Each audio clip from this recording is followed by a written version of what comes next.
ஜனவரி 10 கோவையில் தமிழக பாஜகவின் மிக பிரம்மாண்டமான ப்ரொஃபஷனல் கனெக்ட் 2026 கட்சியின் தொழில்துறை வல்லுநர் பிரிவு நிகழ்ச்சியில் மத்திய அமைச்சர்கள், பாஜக தலைவர்கள், துறைசார் வல்லுநர்கள் பங்கேற்று பேசுகிறார்கள். நிகழ்வில் பங்கேற்க லிங்கில் ரெஜிஸ்டர் செய்யுங்கள்.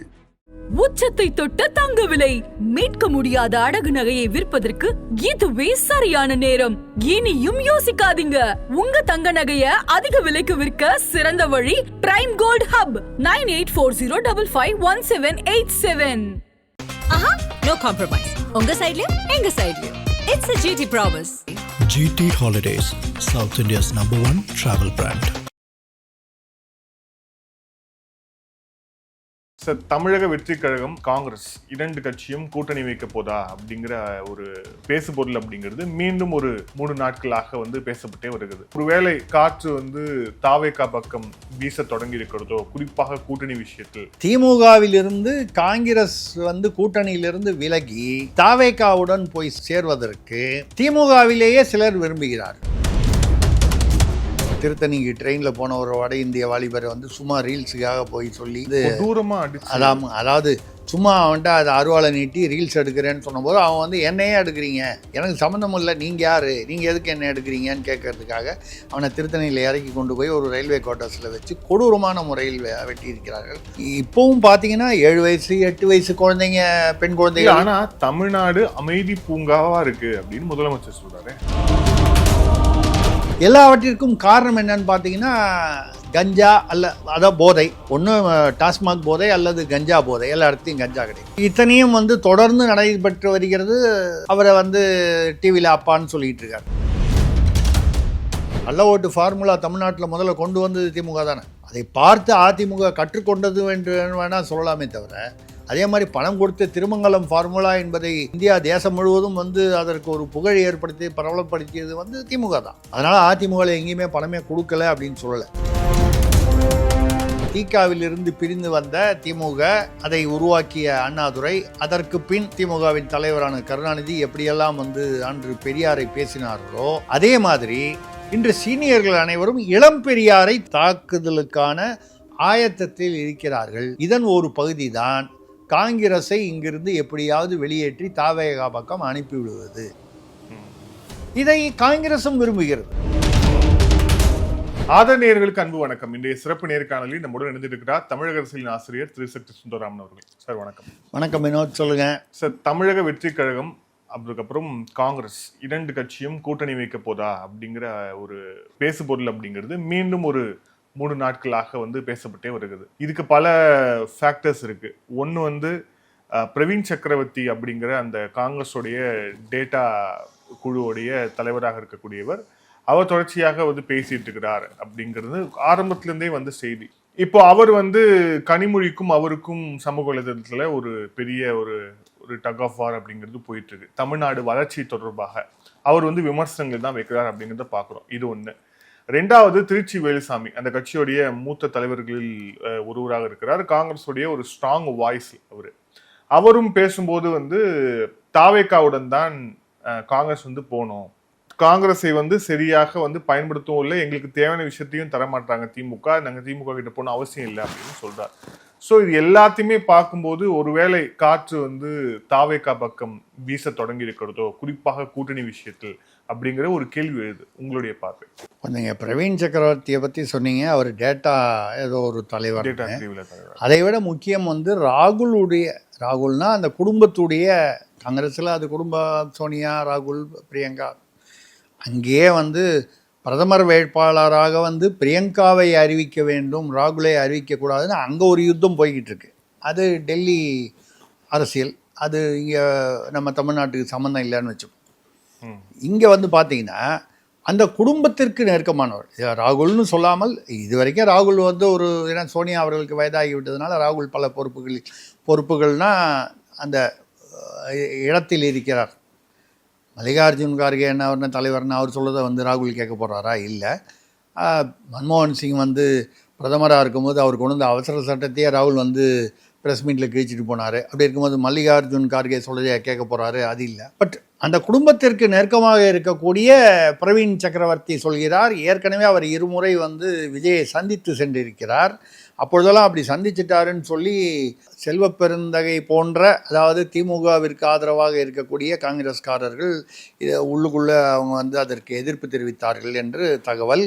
திமுகவினர் சில பேர் வந்து அவரை வந்து பதவி நீக்கம் செய்ய வேண்டும், யாரை, பிரவீன் சக்கரவர்த்தியை, அப்படிலாம் பேசியிருக்காங்க. ஏன்னா அவர் வந்து பேசும்பொழுதும் அவர் வந்து தாவேகாவுடன் கூட்டணி அதுக்காக தான் பேசியிருப்பார், வேறு எதுக்கு அவர் வந்து விஜய்கிட்ட பேச போகிறாரு. இன்னொன்று அந்த அந்த ஆங்கிளில் பேச ஆரம்பித்தார் அப்போவே, முன்னாலே 1 மாதம் முன்னாலே. அப்போவே அவரை பதவி நீக்கம் பண்ணணும்னு சொல்லி திமுக சார்பில் பேசினாங்க. உண்மையிலேயே அவர் வந்து கட்சி கட்டுப்பாட்டை மீறி பேசியிருந்தாரானால் நிச்சயமாக வேறொரு, முதல்ல அவரை பதவி இடைநீக்கம் செய்திருக்கலாம். இல்லை வந்து வேற ஒரு காங்கிரஸ் தலைவர், தேசிய தலைவர் அளவில் ஒருத்தர் வந்து பிரவீன் சக்கரவர்த்தி பேசியிருக்கக்கூடாது, போயிருக்கக்கூடாது, பார்த்துருக்கக்கூடாது, ஏதோ ஒன்று சொல்லி அவரை கட்டுப்படுத்தியிருப்பார். எப்பொழுது அது நடக்கவில்லையோ, இது மேலிடத்து ஆசையுடன் தான் நடைபெறுகிறது என்பது தெளிவாகிறது. பிரவீன் சக்கரவர்த்தி, நீங்கள் பிரவீன் சக்கரவர்த்தி கனிமொழி மேட்டருக்கு முதல்ல முடிச்சிருவோம். கனிமொழி அவர்கள் தமிழ்நாடு அரசு வந்து திமுக அரசு வந்து தமிழ்நாட்டை மேம்படுத்தி இருக்கிறதுன்னு வழக்கமான ஒரு பல்லவியை பாடுகிறார். தமிழ்நாடு அரசு எவ்வளவு வந்து சட்ட ஒழுங்கு இங்கே என்ன நடந்துக்கிட்டு இருக்கு. நேற்று கூட வந்து ஒரு முந்தானத்து கூட 7 வயது சிறுமியை கஞ்சா போதையில் வந்து ஒரு வாலிபர் வந்து பாலியல் வன்முறை செய்தது. அதுக்கப்புறம் திருத்தணிக்கு ட்ரெயினில் போன ஒரு வட இந்திய வாலிபரை வந்து சும்மா ரீல்ஸுக்காக போய் சொல்லி அவன் வந்து அதாவது சும்மா அவன்கிட்ட அதை அருவாளை நீட்டி ரீல்ஸ் எடுக்கிறேன்னு சொன்னபோது அவன் வந்து என்னையே எடுக்கிறீங்க, எனக்கு சம்மந்தம் இல்லை, நீங்கள் யார், நீங்கள் எதுக்கு என்ன எடுக்கிறீங்கன்னு கேட்கறதுக்காக அவனை திருத்தணியில் இறக்கி கொண்டு போய் ஒரு ரயில்வே குவார்ட்டர்ஸில் வச்சு கொடூரமான முறையில் வெட்டியிருக்கிறார்கள். உயிருக்கு போராடும் நிலையில் இருக்கிறார். இப்படி தினமும் வந்து வன்முறைனா சாதாரணமாக ஒருத்தன் அடிச்சுக்கிட்டா, செருப்படுத்தி அடிச்சுக்கிட்டா கூட வன்முறை தான். ஆனால் இது வந்து மிகவும் கொடூரமான வன்முறை, அதுவும் பாலியல் ரீதியான. இப்போவும் பார்த்தீங்கன்னா 7 வயசு 8 வயசு குழந்தைங்க, பெண் குழந்தைகள். ஆனால் தமிழ்நாடு அமைதி பூங்காவா இருக்கு அப்படின்னு முதலமைச்சர் சொல்றாரு. இல்லை, அதுதான் நான் வேற இடத்துல கூட சொன்னேன். நிறைய பூங்காக்கள் வந்து இப்போ தமிழ்நாட்டில் வந்து ஆக்கிரமிப்புல இருக்குது. திமுகவினர் அல்லது திமுக தொடர்புள்ளவர்கள் அது 3 ஏக்கர் 6 ஏக்கர் நிறைய என்கிட்ட புள்ளி விவரங்கள்லாம் நான் சேகரித்து வச்சுருக்கேன். ரொம்பவும் புள்ளி விவரத்துக்குள்ளே போனால் போர் அடிக்கும். ஆனால் வந்து பூங்காக்கள், அதே மாதிரி தோட்டக்கலைக்கு சொந்தமான பல 100 ஏக்கர்கள் வந்து ஆக்கிரமிப்பில் இருக்குது. தோட்டக்கலைன்னு ஒரு டிபார்ட்மெண்ட் இருக்குது, நிறைய பேருக்கு தெரியாமல் இருக்கும். இங்கே இந்த கத்தில் ரோட்டில் கூட பார்த்திங்கன்னா அந்த முன்னால் தோட்டக்கலை அந்த டிரைவிங் உட்லன்ஸ் முதல்ல இருந்தது. இப்போ அதெல்லாம் செம்மொழி பூங்காலாம் ஆகிடுச்சு. அதுக்கு எதிரில் வரும், அந்த சிஎஸ்ஐ பில்டிங்க்கு பக்கத்தில் வரும். நிறைய ஷூட்டிங்லாம் நடக்கும் அந்த காலத்தில். அது மிக அருமையான ஒரு, அதில் வந்து நாங்கள் வந்து இந்த சிறுவர்களுக்கான இதெல்லாம் பண்ணுறோம், அதெல்லாம் பண்ணுறோம், 150 ரூபா டிக்கெட்டு இதெல்லாம் போட்டு, அது நடுவில் அதிமுகவுக்கு தொடர்பான ஒருவருடைய கண்ட்ரோலில் இருந்துச்சு. அது சொசைட்டியாக இருந்துச்சு, கூட்டுறவு. அதுலேருந்து ஹைகோர்ட்டுக்கு போய் இப்போ அரசு, திமுக அரசு வந்ததுக்கு பிறகு அது வந்துடுச்சு. யார் வேணாலும் அதிமுக சார்பானவரோ திமுக யாரோ நடத்திட்டு போங்க. பூங்காவை பூங்காவாக வைத்திருந்து மக்களுக்கு வந்து ஒரு மணமகள் பூங்காவாக வைத்திருந்தால் பரவாயில்லை. அங்கே உள்ளே போனால் 150 ரூபா 250 ரூபா கொடுத்து டிக்கெட் வாங்கிட்டு உள்ளே போனால் ஒன்றுமே இல்லை. ஏற்கனவே பூங்கா இருந்த இடம்லாம் வந்து மொட்டையாக இருக்குது, வறண்டு இருக்குது. அது மட்டும் இல்லாமல் பல இடங்களில் வந்து தோட்டக்கலைக்கு சொந்தமான இடங்கள் நான் சொல்ல தமிழ்நாடு முழுக்க பூங்காக்கள் ஆக்கிரமிப்பு செய்கிறவங்க யாருன்னு பார்த்தீங்கன்னா ஒன்று திமுகவினர், இல்லை திமுகவினருக்கு வேண்டி, அதான் அந்த வகைரா. அப்போ அமைதி பூங்கான்னு முதல்வர் சொல்லும்போது நம்ம மனசு என்னமோ அந்த ஆக்கிரமிக்கப்பட்ட பூங்கா மனசில் தான் வருதே தவிர, ஏன்னா அமைதி ஒன்றும் இருக்கிறதா தெரில. 7 வயது சிறுமி 8 வயது சிறுமி வந்து பாலியல் வன்முறையில் பாதிக்கப்படுவது ஏதோ ஒரு நிகழ்வை வைத்து நம்ம அப்படி பேசவில்லை. கடந்த சில மாதங்களில் மட்டும் பார்த்தீங்கன்னா குறைந்தது ஒரு 5-6 நிகழ்வுகள் இந்த 7-8 வயது சிறுமிகள் பாலியல் வன்முறை நடந்திருக்கிறது. தாம்பரத்தில் நடந்தது, இந்த அதாவது பட்டியலின ஒரு ஹாஸ்டல்லையே காவலர் அந்த பொண்ணு காலெல்லாம் ஒடிச்சு, அப்புறம் இன்னும் வேறு இடங்களில் இப்போ கூட முந்தானத்து ஒரு இடத்துல நடந்திருக்கு. எல்லாவற்றிற்கும் காரணம் என்னன்னு பார்த்தீங்கன்னா கஞ்சா அதான் போதை. ஒன்று டாஸ்மாக் போதை அல்லது கஞ்சா போதை, எல்லா இடத்தையும் கஞ்சா கிடைக்கும். இத்தனையும் வந்து தொடர்ந்து நடைபெற்று வருகிறது. அவரை வந்து டிவியில் அப்பான்னு சொல்லிகிட்டு இருக்கார். ஒரு அப்பா மட்டும் இப்படி உண்மையிலேயே ஒரு சாதாரண குடும்பத்தில் வந்து பாமர மக்களில் ஒரு குடும்பத்தில் வந்து ஒரு அப்பா அப்படி இருந்தால் இந்த அப்பாவை அடித்து விரட்டியிருப்பாங்க குடும்பத்தை விட்டு. நான் ஒரு குடும்பத்தை பற்றி சொல்கிறேன். ஒரு அப்பா அவரே வந்து பல குற்றங்களுக்கு காரணமாக இருக்கிறார், அவரே அதை தூண்டி விடுகிறார். நீங்கள் டாஸ்மாக் விற்கிறீங்க, கஞ்சா வந்து புழங்குது அப்படின்னு சொன்னால் அப்படின்னா நீங்கள் தூண்டுதல் தான், உடந்தையாக இருப்பது, தூண்டுதலாக இருப்பது. ஒரு அப்பா ஒரு குடும்பத்தில் அப்படி இருந்தால் நிச்சயமாக அந்த குடும்பம் அந்த அப்பாவை விரட்டி அடிக்கும். 2026 குழந்தைகள் எனக்கூடிய வாக்காளர்கள் வந்து அப்பாவை என்ன செய்வார்கள் என்பது அந்த மக்களுக்கு தான் அந்த வெளிச்சம். இப்போ கனிமொழி அவர்கள் வழக்கமாக டைலாக் பேசுகிறாங்க. அவங்களுக்கு வந்து அப்படியெல்லாம் பேசுகிறதுனால தான் பாவம் அவங்களுக்கு வந்து மகளிர் மாநாட்டில் வந்து சரி நீங்கள் ஒரு மாநாடு நடத்திட்டு போங்க, உங்களுக்கு ஒரு முக்கியத்துவங்கிறதுனால கொடுத்தாங்க. ரைட்டு. அதில் ஏதோ தமிழ்நாடு வந்து பெண்களுக்கு மிகவும் பாதுகாப்பான ஒரு அரசை வந்து முதல்வர் அவர்கள் நடத்தி செல்கிறார். எது பாதுகாப்பு? இந்த செவிலியர்லாம் வந்து கழிப்பறைக்கு செல்ல முடியாமல் அவர்கள் போராட்டம் செய்த இடத்தில் இருந்த ஆரம்ப சுகாதார நிலையத்தில் இருந்த கழிப்பறையை காவல்துறை பூட்டியது வந்து பெண்களுக்கு பாதுகாப்பானதா? அதுக்கப்புறம் அவங்களெல்லாம் கொண்டு போய் வந்து கூண்டோட வண்டியில் ஏற்றி கேளம்பாக்கத்துலேயும் ஊரப்பாக்கத்துலேயும் போய் ஒரு இடத்துலையும் ட்ராப் பண்ணும்போது 2 பொண்ணை ட்ராப் பண்ணியிருக்காங்க காவல்துறை. காவல்துறை என்றால் நீங்கள் காவல்துறைன்னு விட்டுற முடியாது. அமைச்சர் யார் அதுக்கு? முதல்வர் தானே பொறுப்பு, தார்மீக பொறுப்பு. இல்லை அப்படி வந்து அது நடந்தது தவறு என்றால் நீங்கள் உடனடியாக அதற்கு நடவடிக்கை எடுத்திருக்க வேணுமே. அந்த எஸ்பியோ அந்த டிஎஸ்பியோ சஸ்பெண்ட் பண்ணியிருக்கணுமே. ஐயா, சாதாரணமாக ரோட்டில் போகும்போது இல்லை ஒரு வீட்டுக்குள்ளே இருக்கிற ஹாஸ்டலில் இருக்கக்கூடிய அரசு தங்கும் விடுதியில் இருக்கக்கூடிய 8 வயது சிறுமிக்கே வந்து பாதுகாப்பு இல்லைங்கும்போது ஊரப்பாக்கத்துலேயும் கேளம்பாக்கத்துலேயும் சம்மந்தம் இல்லாமல் கொண்டு போய் வேன்லேயோ பஸ்லேயோ கொண்டு போய் காவல்துறை இறக்கி விடுது. அவங்க ஒரு 50 பேர் சேர்ந்து போராட்டம் பண்ணாங்கன்னா 50 பேரையும் இறக்கி விட்டால் கூட ஒருத்தருக்கு ஒருத்தர் பாதுகாப்பாக இருப்பாங்க. இங்கே 2 பேர் இறக்கி விட வேண்டியது 4 தெரு தள்ளி, ஒரு 2 கிலோமீட்டர் தள்ளி 2 பேர். அப்போது அவர்களுடைய பாதுகாப்பை நினைத்து பாருங்கள். ஊர் பூரா கஞ்சா விற்கிது, ஊர் பூரா டாஸ்மாக். உண்மையை சொல்ல போனால் டாஸ்மாக் வந்து 24 மணி நேரம் அஃபிஷியலாக திறக்கலையே தவிர எல்லா இடத்துலையும் 24 மணி நேரமும் பாட்டில் கிடைக்குது, லிக்கர் வந்து கிடைக்குது. மற்ற கஞ்சா மற்றும் மற்ற அந்த ஹெரோயின் இதெல்லாமும் வந்து சகஜமாக கிடைக்கிறது. அப்போது இந்த 2 பெண்கள் அந்த மாதிரி இறக்கி விட்டீங்கன்னா அவர்களுடைய பாதுகாப்புக்கு வந்து யார் அச்சுறுத்தலாக இருக்கிறார்கள்? காவல்துறையும் காவல்துறை மூலமாக இந்த தமிழக அரசே, முத்துவேல் கருணாநிதி ஸ்டாலின் தலைமையிலான இந்த அரசே வந்து அச்சுறுத்தலாக இருக்கிறது. நீங்கள் பாதுகாப்பீங்கன்னு எதிர்பார்த்தா உங்ககிட்ட இருந்து தான் அச்சுறுத்தலே வருது. அவங்க என்ன பண்ணாங்க செவிலியர்கள்? அது ஒரு குழந்தை கூட வந்து பார்த்தீங்கன்னா ஒரு சின்ன பையன் அடித்து வாயெல்லாம் உடைச்சி, காவல்துறைக்கு அவ்வளவு கூட ஒரு மனிதாபிமானம் இல்லையா? அவங்க வந்து குழந்தைய வந்து போராட்டத்தை கூட்டு வந்திருக்க கூடாதுன்றது நியாயமாக இருந்திருக்கலாம். ஆனால் கூட்டு வந்துட்டாங்க. அது என்ன தவிர்க்க முடியாத காரணத்தால், வீட்டில் யாரும் இல்லைன்ற ஏதோ ஒரு காரணத்தால் வந்துருக்கலாம். 2வது அவங்க வந்து என்ன பெருசாக கோஷமிட்டாங்களா, சாலை மறியல் பண்ணாங்களா, கல்லெடுத்து அடித்தாங்களா? செவிலியர்கள் கொரோனா பீரியடில் நம்ம உயிர்களை காப்பாற்றியவர்கள். மருத்துவர்களும் இப்படி தான் போராடுறாங்க. இடைநிலை ஆசிரியர்கள் இப்போ பாருங்கள், எங்கே போராட்டம் பண்ணுறோன்னு சொல்லாமல் திடீர்னு போராட்டம் பண்ணுறாங்க. ஏன்னா இல்லைன்னா அவங்கள முன்னெச்சரிக்கையாக கைது பண்ணிவிடுவாங்க. அவங்களெல்லாம் கைது பண்ணி கூண்டோடு கொண்டு போய் திருமண மண்டபத்தில் வச்சு இடைநிலை ஆசிரியர்கள், போக்குவரத்து தொழிலாளர்கள், ஆசிரியர்கள், ஜனவரி 6 பார்த்தீங்கன்னா அரசு ஊழியர்கள். இது பெண்களுக்கு பாதுகாப்பு தரும் அரசா?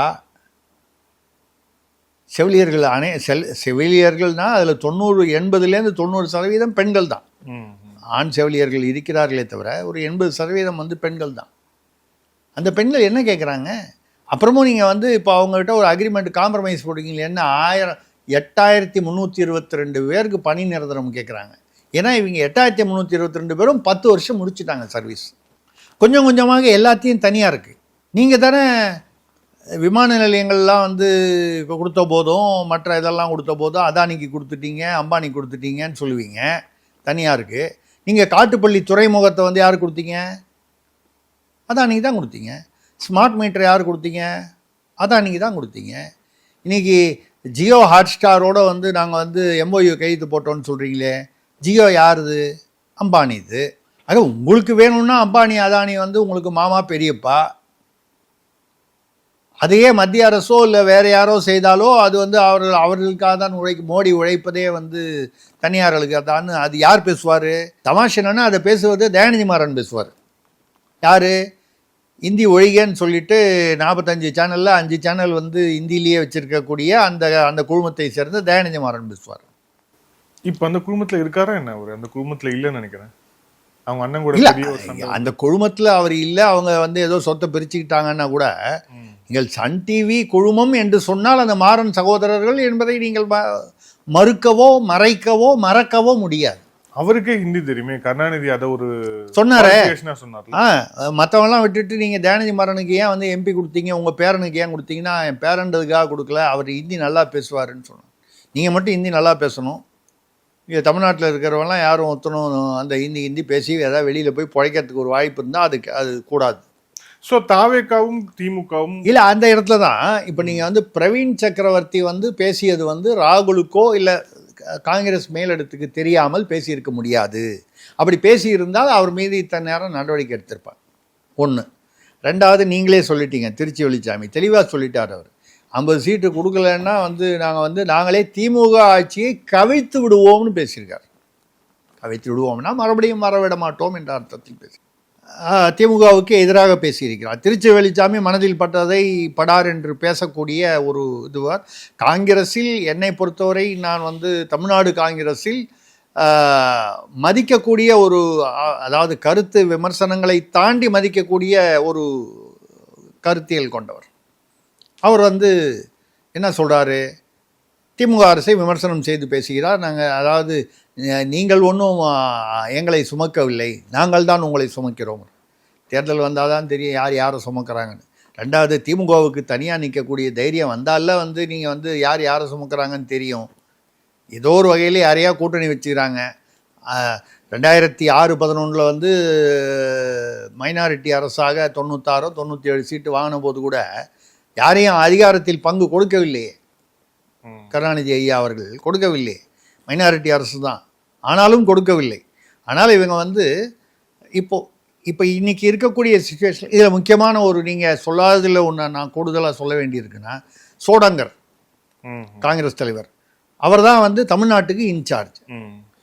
அவருடைய மேற்பார்வையில் தான் இந்த 5 பேர் கொண்ட குழு திமுகவுடன் பேசுவதற்காக அமைக்கப்பட்டது செல்வ பெருந்தகையில். சரி, இவ்வளோதான் கலாட்டா நடக்குது. அவர் பிரவீன் சக்கரவர்த்தி சொன்னதை சொல்லிட்டு சோடங்கருக்கு வருவோம். பிரவீன் சக்கரவர்த்தி என்ன சொல்கிறாரு? 2010 உத்தரப்பிரதேசத்தில் இருந்த கடனில் வந்து அவங்க பாதியை குறைச்சிட்டாங்க. நீங்கள் தமிழ்நாடு அதை விட சின்ன மாநிலம், நீங்கள் வந்து டபுள் பண்ணிட்டீங்க. உண்மை தானே? அதிமுக 2021 ஆட்சியை விட்டு போகும்போது 4.5 லட்சம் கடன் இருந்துச்சு, 4.5 லட்சம் கோடி. இன்றைக்கி 9.5 லட்சம் டபுளுக்கு ரெட்டிப்பாகி விட்டது. கேட்டால் என்ன சொல்கிறீங்க? மத்திய அரசு நிதி கொடுக்கல. என்ன நிதி கொடுக்கல? மத்திய அரசுக்கு வருமானம் என்ன? ஜிஎஸ்டி 50% உங்களுக்கு வந்துடுது. அவங்களுக்கு வர 50%லேயும் வந்து உங்களுக்கு கிட்டத்தட்ட 22% வந்து உங்களுக்கு திரும்பி வந்துடுது. ஸோ 100%ல் ஜிஎஸ்டி மூலமாக 72% மாநில அரசுக்கு வந்துடுது. அவங்க பாக்கி 28% வச்சுக்கிட்டு எல்லா வித சம்பளம் கொடுக்கணும். இராணுவம், பிஎஸ்எஃப், வெளியுறவுத்துறை. ஆமாம், எங்கள் எதிர்கால பிரதமர் அடுத்த 50 வருடங்களுக்குள்ள வருவாரான்னு தெரியல. இருந்தாலும் அவர் எதிர்கால பிரதமர் ராகுல் காந்தி அவர்கள் என்ன சொல்கிறாரு? எதுக்கு 12 லட்சம் பேர் வச்சு இராணுவம் நடத்தணும்? இராணுவத்தை கலைச்சிட்டு அவங்களுக்குலாம் வேறு வேலை கொடுக்கலாமே. பாகிஸ்தான்காரனும் சீனாக்காரனும் குண்டு போட்டால் இன்றைக்கி போகிற போக்கில் பங்களாதேஷ்காரனே போடுவான் போல இருக்குது இப்போ இருக்கக்கூடிய சூழ்நிலையில். அந்த மாதிரி ஒரு, ஏன்னா அவன் பாகிஸ்தானோட கைகோத்துருக்காங்க. அப்படி இருக்கக்கூடிய சூழ்நிலையில் யாராவது ஒரு தலைவர், கொஞ்சமாவது மண்டைக்குள் ஏதோ ஒன்று இருக்கக்கூடிய தலைவர், யோசனை உள்ள தலைவர், இராணுவத்தை கலைத்து விட்டு அவர்களுக்கெல்லாம் வேறு வேலையை கொடுக்கலாம் என்று சொல்லுவது வந்து எந்த ஒரு ஒரு ஒரு தமாஷா கூட ரொம்ப சீரியஸாக சொல்கிறாரு. சரி, அதை விடுங்க. இந்த பாக்கி 22%ல் அவங்க வந்து உங்களுக்கு வந்து எல்லா திட்டங்களும், ரேஷன் அரிசி அவங்க தான் வந்து, நீங்கள் படம் வேணால் நீங்கள் கலைஞர் படம், இவர் ஸ்டாலின் படம், உதயநிதி ஸ்டாலின் பட்டு மஞ்சள் பை ஒன்று கொடுக்கலாமே தவிர, ரேஷன் அரிசியில் வந்து 90% வந்து அந்த பணம் யார் கொடுக்குறா? மத்திய அரசு கொடுக்குது. ரைட் டு எஜுகேஷன், கல்வித்தொகையிலையும் கொடுக்குறாங்கன்னா, அது உயர்நீதிமன்றம் மூலமாக ஒரு பகுதி வாங்கிட்டீங்க, இன்னும் அந்த எம்ஓயு கையெழுத்து போடல. கையெழுத்து போடுறேன்னு ஒத்துக்கிட்ட அந்த எம்ஓயு. ஏன்னா அதில் வந்து இந்தியை திணிப்பு எங்கே இருக்குது? திணிப்பு எடுத்து படித்து காமிங்க, மக்கள்கிட்ட விவாதத்துக்கு வாங்க. யாராவது ஒரு திமுக தலைவரை விவாதத்துக்கு கூப்பிடுங்க, ஆதனில் கூப்பிடுங்க, நான் வர்றேன். அதில் எங்கே இருக்குது? எடுத்துகிட்டு வருவோம். 16 மொழிகள் வந்து அதில் ஏதோ ஒரு அதில் இந்தியும் இருக்குது, அதில் ஜெர்மன் இருக்குது, 8 மொழி வந்து அந்நிய மொழிகள், 8 மொழி இந்திய மொழிகள், அதில் இந்தியும் இருக்குது. அதில் ஏதோ ஒரு மொழி வச்சுக்கன்னு சொல்கிறாங்க, 3வது மொழியாக. உங்களுக்கு பிடிக்குதுன்னா தெலுங்கு வச்சுங்க, கன்னடம் வச்சுங்க, இல்லை இது வச்சுங்க, மலையாளம் வச்சுங்க, ஹிந்தி வச்சுக்கிறான். ரெண்டாவது, நான் திருப்பி பல இடங்களில் சொல்கிறேன், இது வரைக்கும் திமுக தரப்பில் இருந்தோ இல்லை அந்த எங்கே இருந்துமோ பதிலே இல்லை. எனக்கு பதில் சொல்லணும்னு அவங்களுக்கு ஒன்றும் அவசியம் இல்லை. இருந்தாலும் நீங்கள் வேணாம் ஹிந்தின்னா கர்நாடகா பார்டரில் இருக்கிற பள்ளிக்கூடத்தில் நீங்கள் கன்னடம் வச்சுங்க, நாகர்கோவில் கன்னியாகுமரியில் மலையாளம் வச்சுங்க, இந்த பக்கம் திருப்பதி போகிற வழியில் உள்ள தமிழ்நாட்டு எல்லையில் தெலுங்கு வச்சுங்க. அங்கே வாத்தியார் வந்து தெலுங்கு வாத்தியாரோ கன்னட வாத்தியாரோ மலையாள தெரிஞ்ச வாத்தியாரோ போடுங்க. இந்தி வாத்தியார் போட்டால் தானே ஹிந்தி கற்றுக் கொடுக்கணும். நவோதயா பள்ளி வரக்கூடாதுங்கிறீங்க, போன தடவை கூட நம்ம பேசணும். நவோதயா பள்ளியில் ஹிந்தி வந்து கட்டாயமா? இல்லையே. பல மொழிகளில் இந்தியும் உண்டு, வேணா வச்சுங்க. நீங்கள் நவோதயா பள்ளியில் அவங்க ஹிந்தி வந்து பார்த்தா வாத்தியார் பசங்களே வந்து ஹிந்தி யாருமே சேரலைன்னு வைங்க. அப்படி யாருமே இந்தி பேரில் வந்து ஒரு வெறுப்பு இருக்குது தமிழ்நாட்டில் மக்களுக்கு இருக்குது அப்படின்னா, இந்தியாவிலேயே தட்சிண பாரத் இந்தி பிரச்சார சபா மூலமாக வருடத்திற்கு அதிகமான மாணவர்கள் இந்தி பரீட்சை. இப்போ நானே வந்து விஷாரத் படித்தேன். விஷாரத்துங்கிறது ஒரு பட்டப்படிப்புக்கு இருக்கிறது. பிராத்மிக்கு, மத்தியமா, ராஷ்டிரபாஷா, அதுக்கப்புறம் பிரவேசிகா, விஷாரத்து, அதுக்கு மேலே பிரவீன் படித்தா அது எம்ஏ. நான் படித்தது ஒரு பிஏன்னு வச்சுங்களேன், தனியாக படித்தது.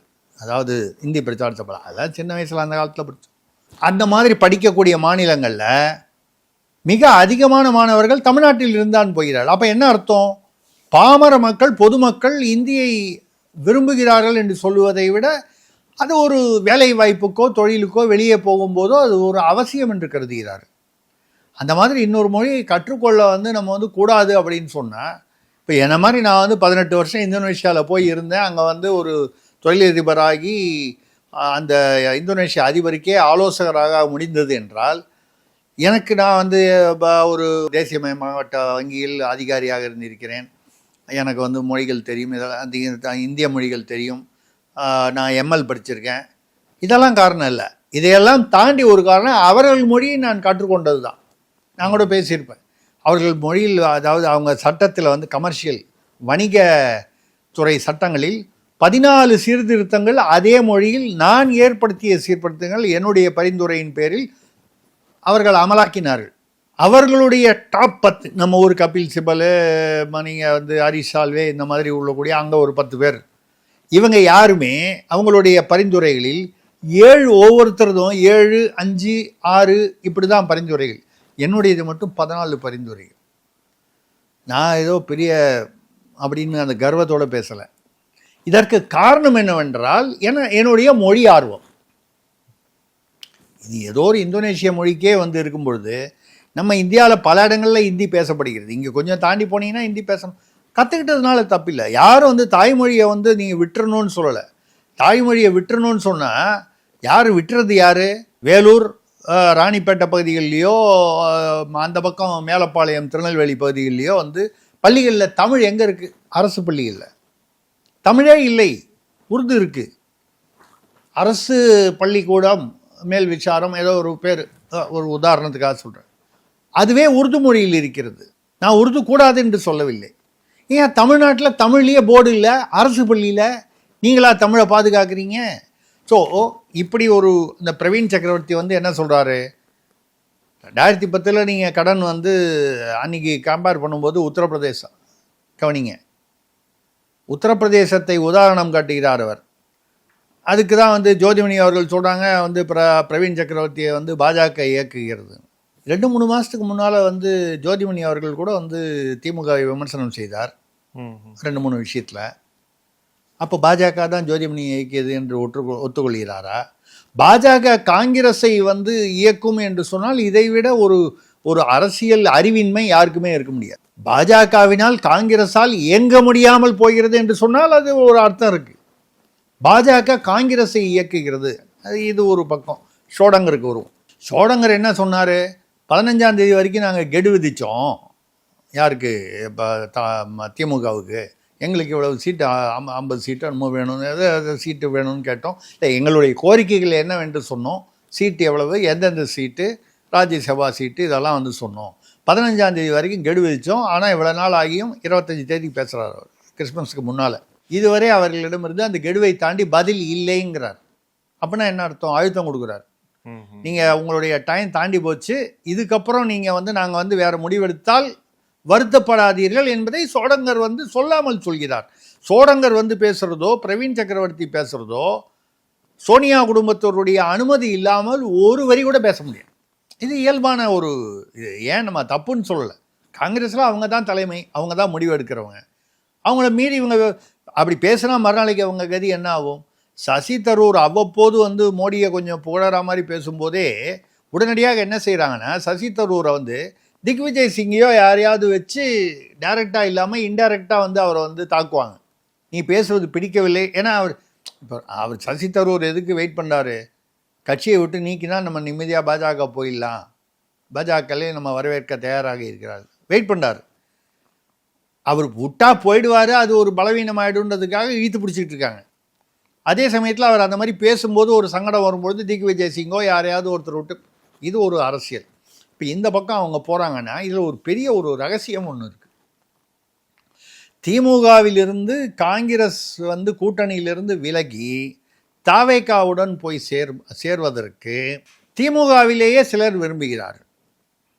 இது ஏதோ காங்கிரஸ் மீது வெறுப்பு கொண்டு, காங்கிரஸ் மீது சலிப்பு, அவங்கள வந்து விரட்டி விடணும், அப்படி இல்லை.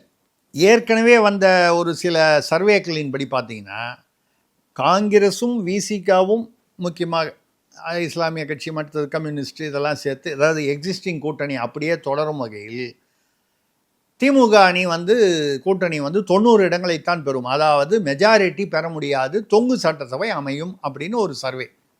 இது ஏதோ மத்திய உளவுத்துறை சர்வே எடுத்ததாக சொல்லப்படுகிறது. அது உறுதி, அதாவது மத்திய உளவுத்துறை தான் எடுத்ததான்னு தெரியல.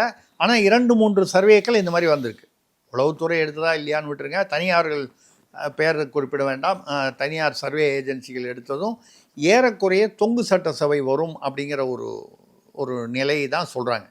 எப்போ காங்கிரஸும் விசிக போன்ற கட்சிகளும் வந்து ஏற்கனவே திமுக கூட்டணியில் இருப்பவர்கள் அங்கேயே இருக்கும் பொழுது.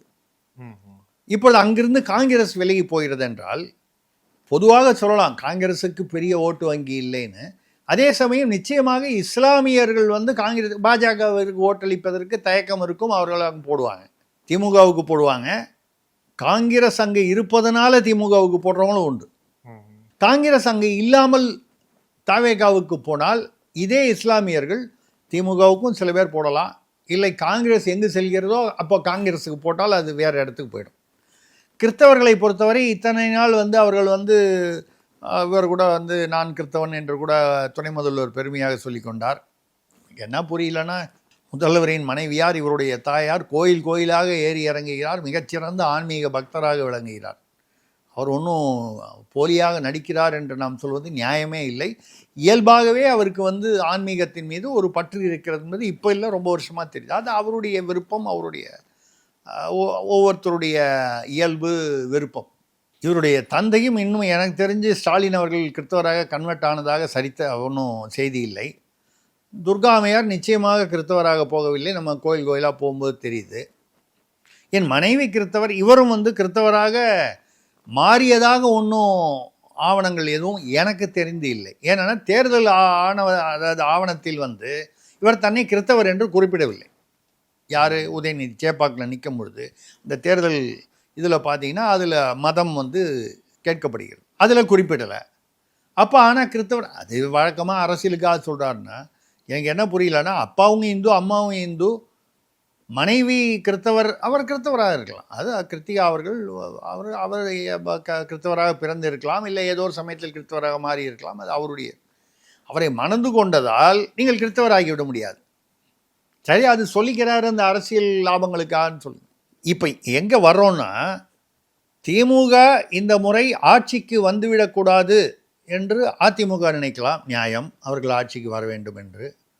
பாஜக நினைக்கலாம், அதிமுக தலைமையிலான பாஜக வந்தால் அணியாக வந்தால் அங்கே அவங்களுக்கு ஒரு துணை முதல்வரோ இல்லை ஏதோ ஒரு அதிகாரத்தில் பங்கோ அதிமுக தலைமையிலான ஆட்சியில் கிடைக்கும் என்று. அதை விட முக்கியமாக 2029 ஒரு 39 எம்பிகளில் கணிசமான ஒரு இதை வந்து அதிமுக பாஜக கூட்டணி கைப்பற்றினால் அவர்களுக்கு அது உதவியாக இருக்கும் 2029 தேர்தலுக்குன்னு. ஆனால் திமுகவில் உள்ள சில சீனியர்களே திமுக இந்த முறை மறுபடியும் ஆட்சிக்கு வரக்கூடாது என்பதில் உறுதியாக இருக்கிறார்கள், இல்லை விருப்பத்துடன் இருக்கிறார்கள். என்ன காரணம் சார்? ஏன்னா அங்கே ஏற்கனவே சீனியர் வர்சஸ் ஜூனியர்னு ஒரு பிரச்சனை இருக்குது, அது ஓடிக்கிட்டு இருக்கு. இப்போ அன்பில் மகேஷ் கூட சமீபத்தில் பேசியிருக்காரு, திமுகவில் புது ரத்தம் பாய்ச்ச வேண்டும். நான் கூட வேறு ஏதோ ஒரு நிகழ்வில் கேட்டேன், ஏன் அவங்க என்ன, அதாவது இங்கிலீஷில் அனிமிக்காக இருக்காங்களான்னு கேட்பாங்க. ரத்த சோகை பிடித்திருக்கிறதா திமுகவிற்கு? புது ரத்தம் பாய்ச்ச வேண்டும் என்றால் அது சில இடங்களில் தான் பண்ணுவாங்க. ஏதாவது ரத்த சோகை இருக்கணும், இல்லை ஏதாவது புற்றுநோய் அந்த மாதிரி ஏதாவது இருக்கணும். திமுகவிற்கு இப்போது நான் சொல்கிறது கட்சிக்கு வந்து ஏதாவது புற்றுநோயோ இல்லை அந்த மாதிரி ஒரு ரத்த சோகையோ, ரத்தம் தேவைப்படும் ஒரு நோய் ஏதாவது இருக்கிறதா, இல்லை அந்த டெஃபிஷியன்சின்னு சொல்லுவாங்க, குறைபாடு இருக்கிறதா, புது ரத்தம் பாய்ச்ச வேண்டும். அது மட்டும் இல்லை சொல்லும்போது, ஏன்னா அன்பில் மகேஷ் பேசினார்னா உதயநிதி பேசின மாதிரி. என்னை பொறுத்தவரை உதயநிதி வேறு அன்பில் மகேஷ் வேறு என்று நான் கருதவில்லை. இல்லைங்க, அவ்வளோ நட்பாக இருக்காங்க, குடும்பத்துடன் அவர் அவ்வளவு உறவாக இருக்கிறார் என்று சொல்கிறேன். நான் சொல்கிறது உங்களுக்கு புரிஞ்சிருக்கும்னு நினைக்கிறேன். சரி, அப்போ அன்பில் மகேஷ் வந்து புது ரத்தம் பாய்ச்சணும்னு சொல்கிறது மட்டும் இல்லாமல் கூடவே ஒரு வார்த்தை சொல்கிறார், மூத்தவர்களின் ஆலோசனையுடன். அப்படின்னா என்ன அர்த்தம்? மூத்தவர்களுக்கெல்லாம் சீட்டு கிடையாது, நீங்கள் ஓரமாக உட்காந்து அட்வைஸ் மட்டும் பண்ணலாம். கிட்டத்தட்ட வீட்டில் வயதான ஒரு தாத்தா பாட்டி இருந்தால் வந்து ஓரமாக உட்கார வைத்து அவர்கள் சாப்பாடு போட்டு அப்பப்போ நீங்கள் என்ன வேணாலும் அட்வைஸ் பண்ணுங்கள், ஆனால் நாங்கள் கேட்குறது கேட்காது, எங்கள் இஷ்டம் அப்படின்னு ஒரு பொதுவாக ஒரு வயதுக்கு அப்பாற்பட்டு வரக்கூடிய ஒரு எந்த குடும்பத்திலுமே இருக்கக்கூடிய ஒரு சூழ்நிலை மாதிரி சீனியர்கள் வந்து ஆலோசனை சொல்வதற்கு மட்டும்தான். நீங்கள் சீட்டெல்லாம் புது ரத்தம் இப்படி என்று அவர் ஏற்கனவே வந்து நம்ம பேசியிருக்கோம். இவர் ஒரு அணி, உதயநிதி அவர்கள் வந்து குறைந்தபட்சம் 40 பேர் வந்து நான் சொல்கிற ஆள் தான் போடணுன்னு சொல்கிறாரு. மாப்பிள்ளை 60 பேர் நான் சொல்கிற ஆள் தான் போடணுன்னு சொல்கிறார். கிச்சன் தனியாக ஒரு அவர்களுக்கென்று சில ஏதோ பரிந்துரைகள் இருக்கின்றன. அண்ணன் சேகர்பாபு இருக்கிறார், அது என்ன பரிந்துரையோ அதை தயார் செய்து கொண்டு அது வந்து கிச்சன் மூலமாக அதை அவர் வந்து கொண்டு போவார். நீங்கள் அண்ணன் சேகர்பாபு அதான் வேலையான்னு கேட்டிங்கன்னா, ஆமாம் அதோட வேறு என்ன வேலை?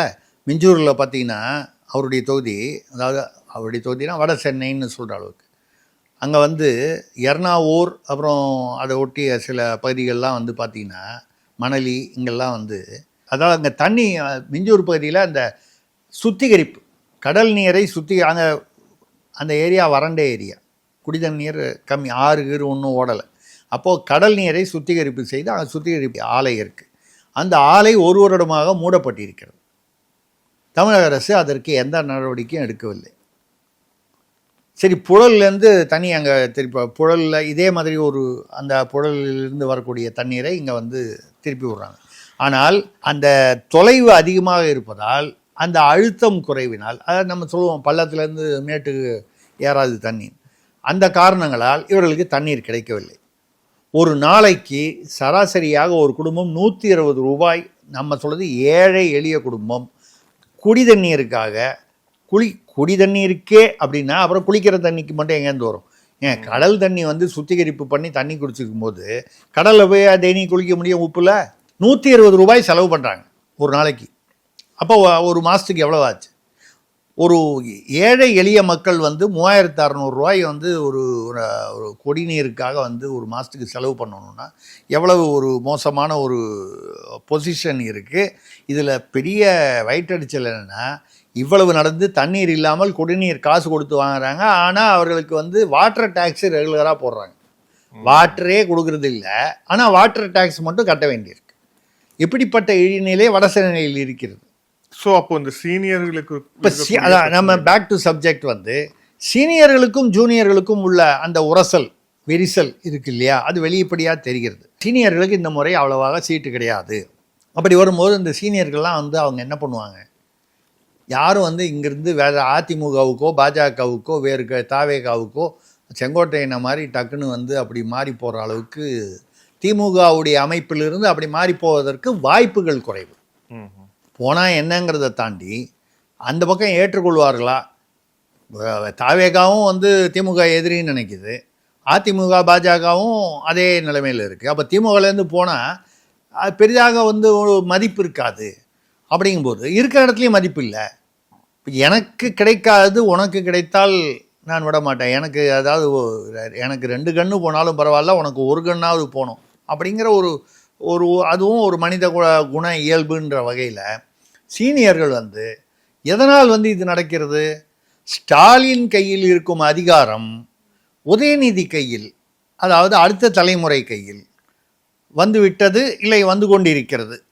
இதனால தானே நம்மளை வந்து வெளியில் போகிறாங்க. அப்போ உதயநிதி அவர்கள் வந்து முதல்வராகவோ இல்லை வந்து கட்சி தலைவராகவோ இல்லை 2மாகவோ அப்படி வந்தால் நம் நிலை இதைவிட மோசமாகும். நமக்கு வந்து இதுக்கு மேலே அந்த கட்சியில் வந்து மதிப்பு இருக்காது. மதிப்பு இருந்தால் தான் தேர்தலில் ஜெயிக்க முடியும், ஜெயிச்சாதான் பணம் சம்பாதிக்க முடியும். இதெல்லாம் ஒரு அரசியல்.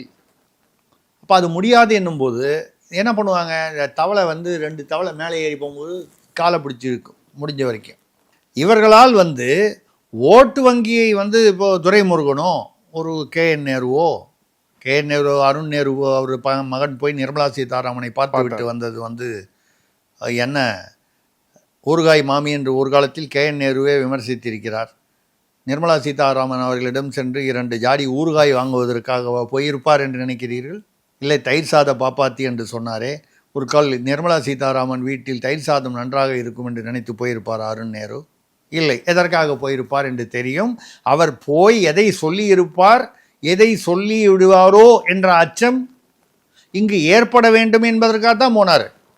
அங்கே போய் என்ன சொல்கிறாரோ இல்லையோ, உங்களுக்கு எதிர்ப்பாக இருக்கிறவங்ககிட்ட போய் குசுன்னு ரகசியமாக பேசி வந்தால், ஏங்க இந்த சினிமா பார்த்தீங்களா நல்லா இருக்கான்னு கூட கேட்டு வந்திருக்கலாம். ஏதாவது சம்மந்தம் இல்லாத ஒரு டாபிக் கூட.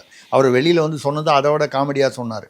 அவங்க அந்த துறையூரில் வந்து ஏதோ ஒரு தனியார் ஆலை மூடப்பட்டிருக்கிறது, அது திறக்கப்பட வேண்டும். நான் கூட ஒரு இடத்துல கேட்டேன், அந்த அம்மா என்ன அது பூட்டுக்கெல்லாம் மாற்று சாவி விற்கிற இந்த முனையில் உட்காந்து வேறு சாவி போட்டு கொடுப்பாங்க, அந்த மாதிரி ஏதாவது வச்சுருக்காங்களா? அது பூட்டியிருக்குன்னா, தனியார் ஆலை பூட்டியிருக்குன்னா அது எந்த பிரச்சனைக்காக பூட்டியிருக்கு? மத்திய நிதியமைச்சர் போய் அதில் முதல்ல மாநிலத்தை TRP ராஜா கிட்ட போய் கேட்க வேண்டியது தானே தொழில் அமைச்சர். இந்த வகையில் ஏற்கனவே இந்த கூட்டணி பழைய கூட்டணி தொடர்ந்தாலே சில சர்வேக்களின்படி திமுக கூட்டணி பழைய கூட்டணி, அதாவது அதே கூட்டணி மாறாமல் இருந்தால் 90 இடங்களை தான் வாங்கும் தொங்கு சட்டசபை.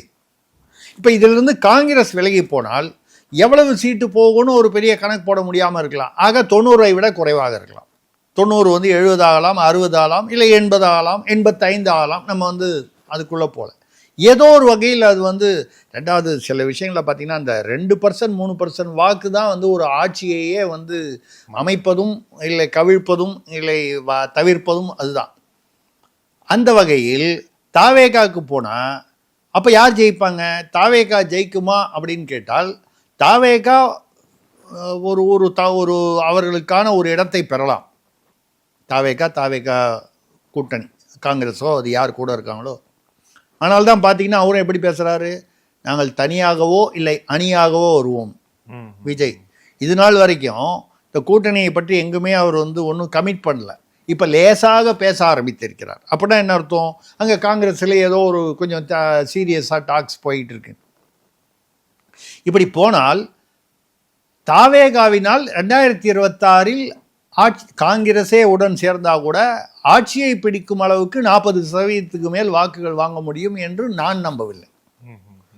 அவர்களுக்கு வந்து அந்த சக்தி இருக்கிறதா இல்லையா என்பதை தாண்டி கட்டமைப்பு இன்னும் வந்து சரியாக அமையாமல் இருப்பதால் பூத் கமிட்டியில் கூட பார்த்தீங்கன்னா இன்றைக்கி வந்து அவங்க திமுக 75,000 பூத் கமிட்டி மொத்தம் இருக்கக்கூடியதில் 69,000 வந்து திமுக அமைச்சிட்டாங்க.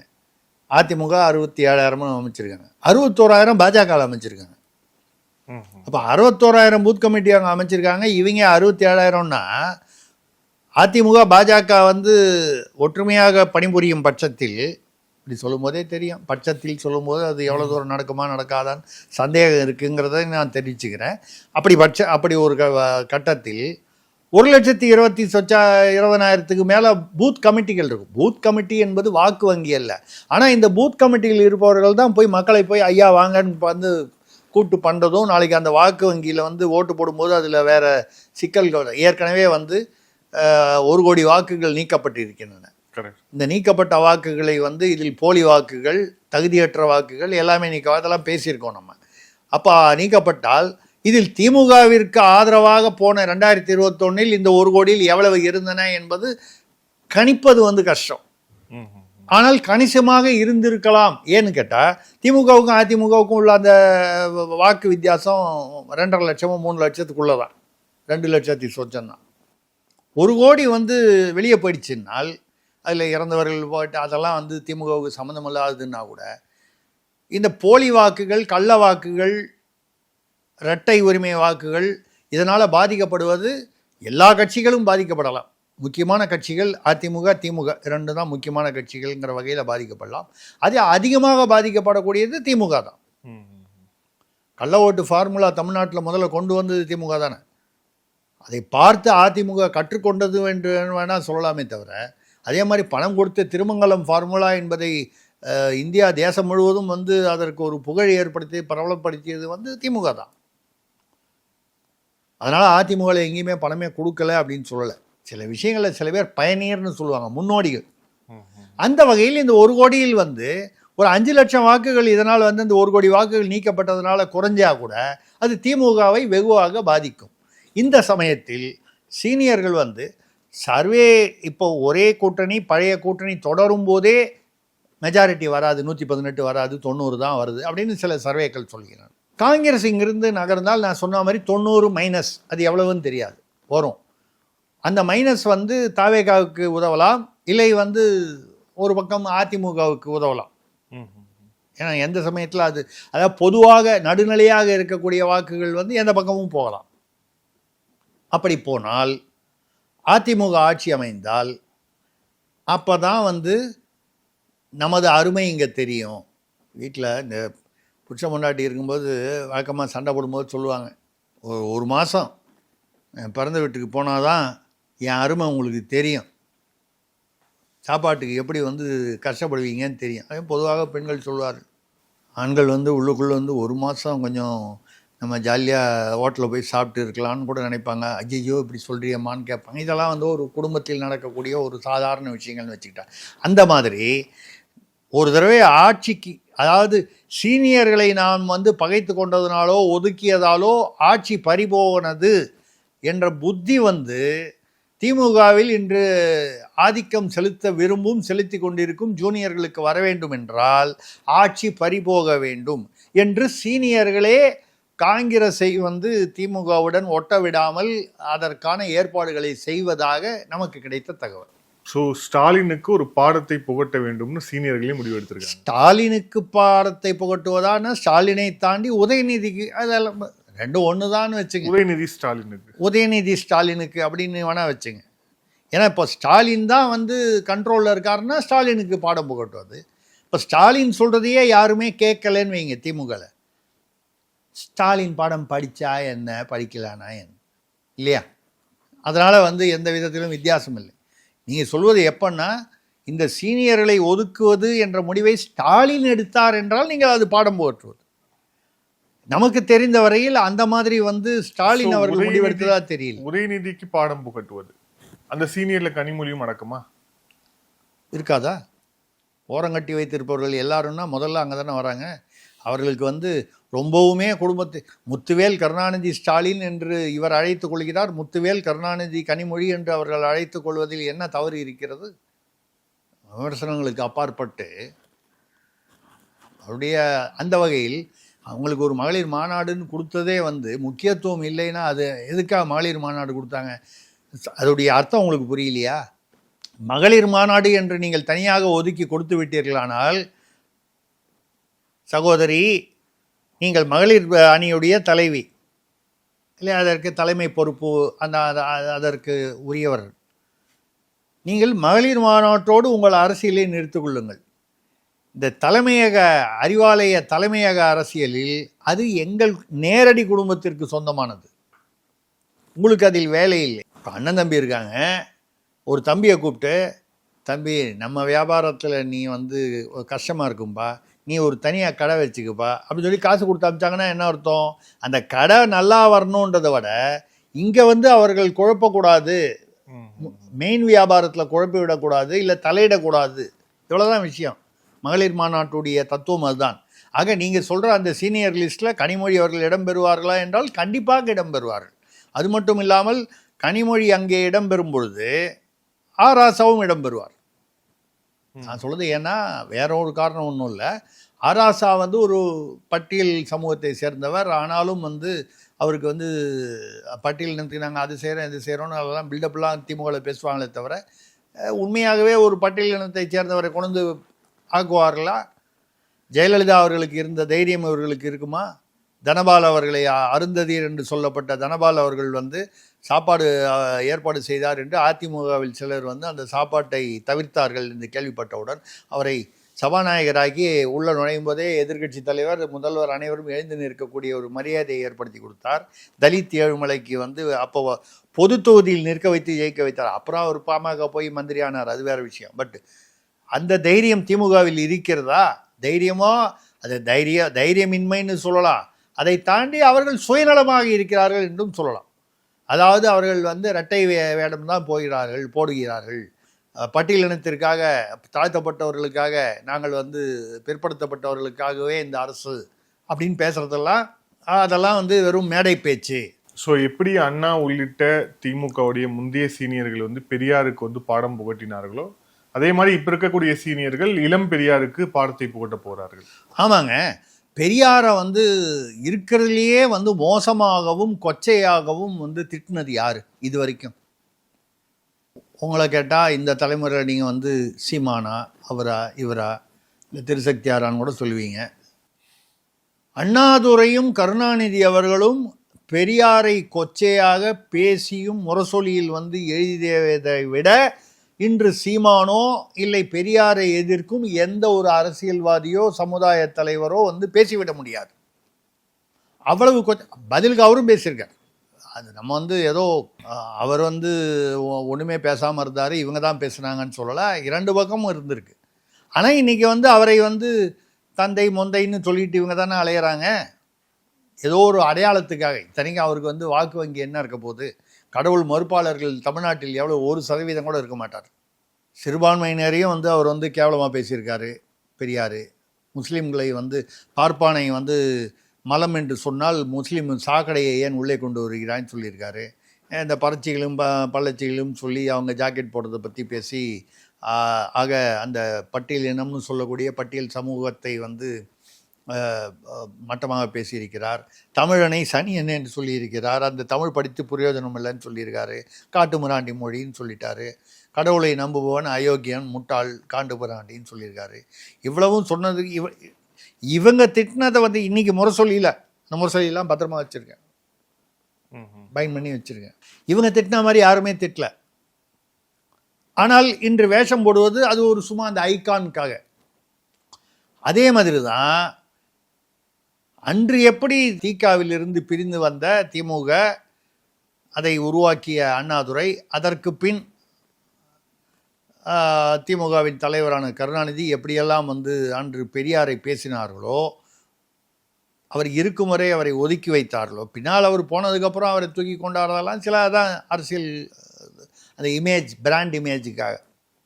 அதே மாதிரி இன்று சீனியர்கள் அனைவரும் இளம் பெரியாரை தாக்க தொடங்கி, அதாவது தாக்குதலுக்கான ஆயத்தத்தில் இருக்கிறார்கள்.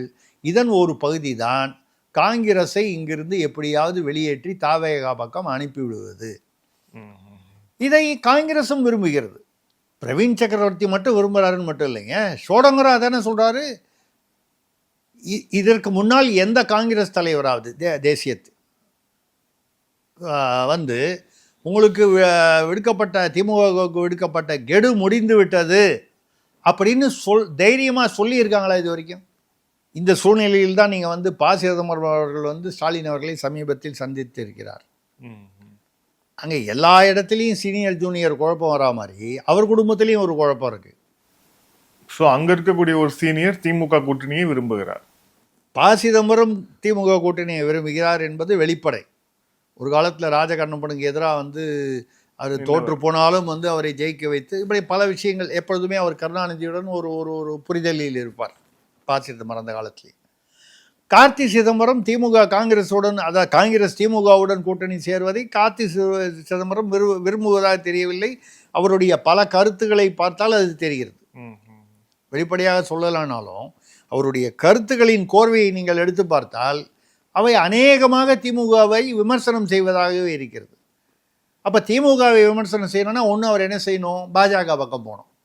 ஏன்னா மோடியை பல சமயங்களில் புகழ்கிறார். இவிஎம் கூட வந்து அதில் ஒன்றும் தப்பு இல்லைன்னு சொல்கிறாரு. நீட்டை ஒழிக்க முடியாதுன்றார். அவங்க தானே போய் வந்து நீட்டுக்காக வாதாடினவங்களே, நீட்டு வேணும் என்று வாதாடியவர். ஸோ இதெல்லாம் இந்த பின்னணியில் அங்கேயே சீனியர் ஜூனியர் பிரச்சனை ஒரு குடும்பத்துக்குள்ளே. அப்படி இருக்கும் பொழுது இந்த சீனியர் ஜூனியர் பிரச்சனையை தாண்டி இந்த திமுக வந்து இப்போ திருமாவளவன் இதில் விடப்பட்டவர் வந்து திருமாவளவன் தான். திருமாவளவனை பொறுத்தவரை அந்த பக்கம் தாவேகால பெருசாக இடம் கொடுக்குறதா வந்து ஏதாவது சொன்னால் அவர் வந்து அங்கே போகிறதுக்கு வாய்ப்பு இருக்குது. அவர் என்ன நினைப்பார், ஒரு கால் காங்கிரஸ் இங்கேருந்து விலகி போயிட்டா இங்கே ஒரு வெற்றிடம், ஒரு ஒரு ஒரு கொஞ்சம் ஸ்பேஸ் கிடைக்கிது. இந்த ஸ்பேஸில் நமக்கு இப்போ 6க்கு 8 தொகுதி தான் தர்றாங்கிறாங்க. அதை 15ஆவோ 12ஆவோ ஆக்குவதற்கு ஒரு வாய்ப்பு இருக்கிறது. ஐயா காங்கிரஸும் போயிட்டான். அப்போது நிச்சயமாக விசிகாவுடைய வாக்குகளுக்கு ஒரு முக்கியத்துவம் வரும். யார், திமுகவுடைய மனநிலையில்.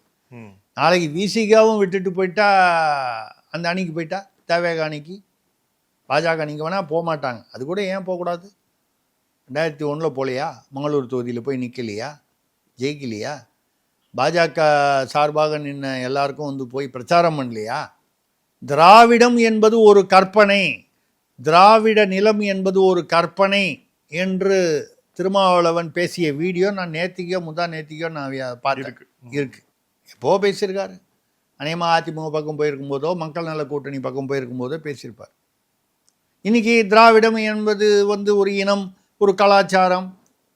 அது என்ன 5 வருஷத்துக்கு ஒரு தடவை வந்து மாறிடுமா? அது ஆட்சி மாறுற மாதிரி திராவிடம் என்பது என்ன கட்சியா? திராவிடம் என்பது ஒரு சித்தாந்தம் சொல்கிறீங்க, ஒரு கலாச்சாரம் சொல்கிறீங்க, ஒரு இனம்னு சொல்கிறீங்க, ஒரு இடம்னு சொல்கிறீங்க. எது உண்மை? உண்மையில் என்னென்னா விந்தியமலைக்கு கீழே உள்ளது திராவிடம் என்று அறியப்பட்ட இடம். இவர் அனைவருமே திராவிடர்கள். நான் கூட நிறைய இடத்துல சொல்லியிருக்கேன். திராவிடர்கள் என்றால் ஏதோ வந்து அவர்கள் அந்த இதெல்லாம். ராகுல் டிராவிடன் இருக்கிறாரு, அவர் எந்த சாதியை சேர்ந்தவர்னு உங்களுக்கு தெரியும். நீங்கள் பார்ப்பனர் என்று சொல்லக்கூடிய அந்த சாதியை சேர்ந்தவர். ஏனென்றால் கேம்பிரிட்ஜ் யூனிவர்சிட்டியில் உள்ள அந்த அவர்களுடைய அந்த இதில் பார்த்தீங்கன்னா டிராவிடியன்ஸ் அப்படின்னு வரும்போது a section of Brahmins called டிராவிடியன்ஸ்னு இருக்குது. அதற்கான ஆதாரங்களை நான் வைத்திருக்கேன். அதனால் திராவிடர்கள் என்றால் பிராமணர்கள் என்று தான் அர்த்தம்னு சொல்லலை. பிராமணர்களிலும் ஒரு சிலர் ஒரு குறிப்பிட்ட வகையினர் தங்களை திராவிடர்கள் என்று அழைத்து கொண்டார்கள். அப்போ திராவிடர்கள் என்றால் ஆராசா சொல்வார், திராவிடர்கள் என்றால் சூத்திரர்கள், அவர்களெல்லாம் வேசிமகன்கள் என்று மனுநீதியில் குறிப்பிட்டிருக்கிறது. ஏன்பா ஒரு 100 வருஷத்துக்குள்ளே பேசின ஈவேரா பெரியார் பேசினது கேட்டால் வந்து அவர் ஏன் இப்படி பேசினார் அப்படி பேசினாருன்னு சொன்னால் அன்றைக்கு உள்ள கால சூழ்நிலை, அதனால் அவர் இப்படி பேசினார், அதை இன்று கால சூழ்நிலையோடு ஒப்பிடக்கூடாதுன்னு பேசுகிறீங்க.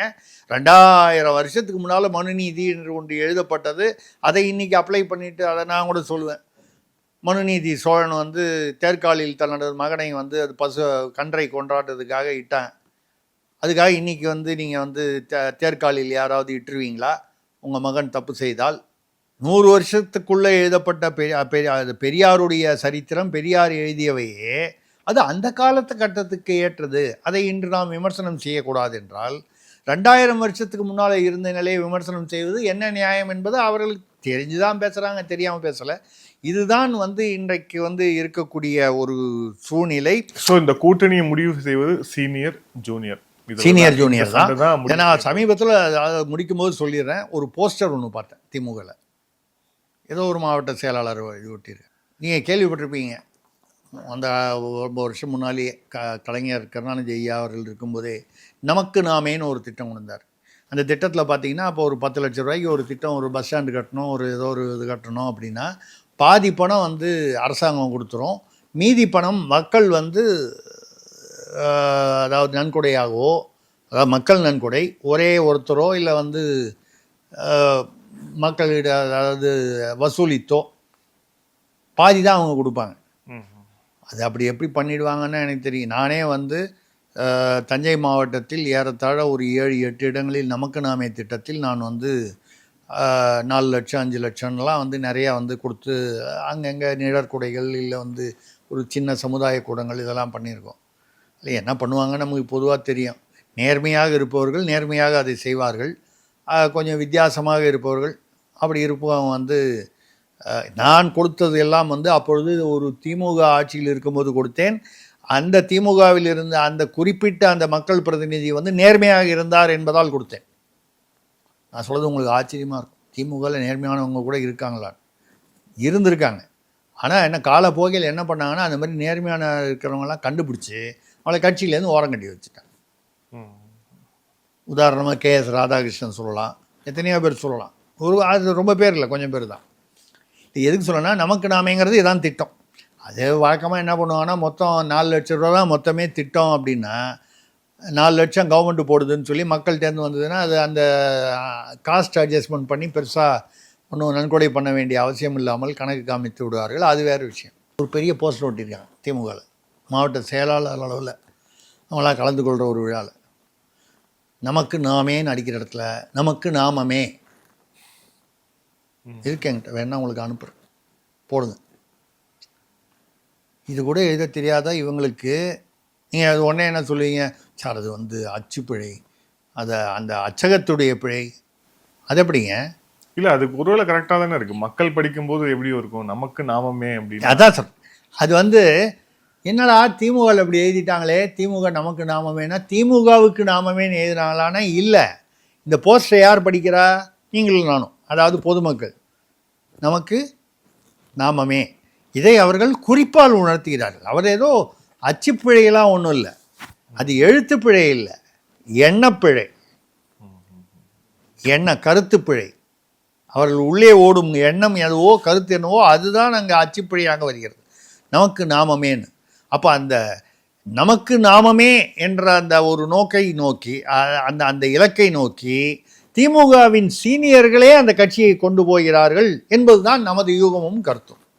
நன்றி சார். பல்வேறு கேள்விகள். Thank you sir. Thank you so much. நன்றி, வணக்கம்.